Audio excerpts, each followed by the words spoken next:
I lost track of Curate Retail's, Kritia, Home Shopping Network, HSN, business long before it became a part of the retail holding company in July 2017. I followed HSN because of former CEO Mindy Grossman, who became the shopping channel's chief executive in 2008 and proceeded to grow HSN into a business with $4 billion in sales by the time she stepped down in April 2017 to become CEO of what is now WW International Incorporated, WW. In October 2021, Grossman announced she would step down as WW International CEO at the end of its first quarter. She ultimately left WW on March 18. Not too long after Grossman left HSN for WW, it was acquired by Curate's predecessor, Liberty Interactive Group, for $2.6 billion, including the assumption of debt. That brought the country's two top shopping channels under one roof. In October 2018, HSN was combined with QVC's US business to form QXH. Together, they generated $8.5 billion in annual revenue. When the combination occurred, Curate's shares traded around $22, down from a 2018 high near $30, but a considerable distance from $5 and penny stock status. As I write this, Kritia is trading around $4.25, down 66% over the past year and within pennies of its 52-week low. You turn your focus to other things and in the span of fewer than 4 years, Curate's business goes to the dogs. So, why would I waste my words and energy explaining why this particular retail stock is worth considering? Good question. Here's my answer. Curate still makes decent money. It's amazing to me that a stock as dubious as Digital World Acquisition Corp., DWAC, the Special Purpose Acquisition Company, SPAC, trying to merge with Trump Media and Technology Group, Donald Trump's nascent organization set up to launch Truth Social, is trading at $44 a share with no revenues or profits. Meanwhile, Curate generated adjusted operating income before depreciation and amortization, OIBDA, in 2021 of $2.08 billion on $14.04 billion in revenue. Those aren't Apple, AAPL, numbers, but they're reasonably good relative to DWAC or some other stocks floating around the meme world. But, let's not sugarcoat things. QXH accounts for 59% of Curate's total revenue and 69% of its OIBDA. As it goes, Curate goes. And it's not growing.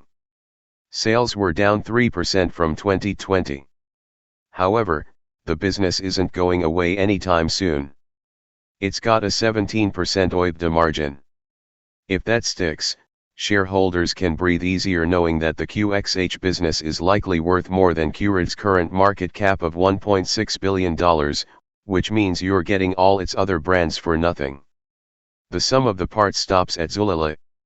Curate's predecessor, Liberty Interactive, paid $2.4 billion in cash and stock for the online flash sale shopping site in 2015. In 2014, Zulily had $1.2 billion in revenue and an operating profit of $15.7 million.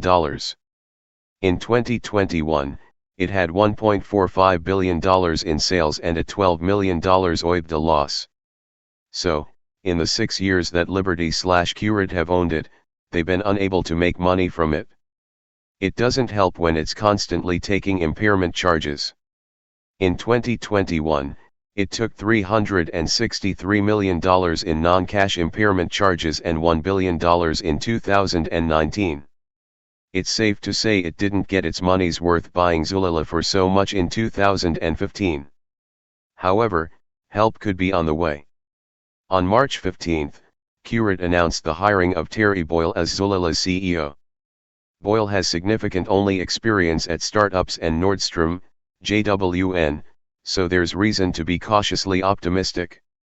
In addition to the Zulily woes, Curate CEO David Rawlinson too, who only took the top job last July, is in the middle of restructuring the QXH business so both QVC and HSN can better engage and serve their respective audiences. While nothing has been said about QXH being killed off, it certainly appears that the 2018 merger of the two shopping channels' US businesses didn't generate the kind of growth Qurate was looking for.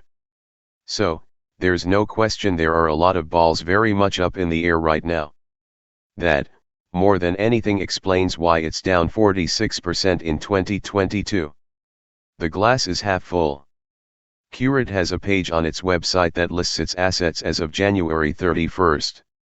The 100% interest in Zulily and QVC Incorporated, which owns QVC US, QVC International, and HSN, generates 88% of its sales. It also owns the following: 3.3% of NetBase Solutions, a private company that provides artificial intelligence-powered consumer and market intelligence. 80% of the Liberty Technology Venture Capital II LLC investment fund. It invests in Israeli technology companies, venture investments in technology and clean energy. A 15.9% interest in Comscore, Score, which has a market cap of around $190 million, and 100% of Cornerstone Brands, a collection of 4 retail brands, including Frontgate, Ballard Designs, Garnet Hill, and Grandin Road. Cornerstone was acquired by IAC/Interactive, IAC, HSN's former parent, in March 2005 for $720 million or 1x sales.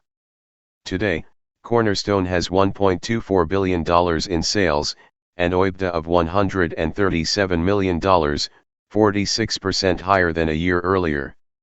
Even at the same multiple, Cornerstone ought to be worth $1.24 billion, or 78% of Qurate's market cap.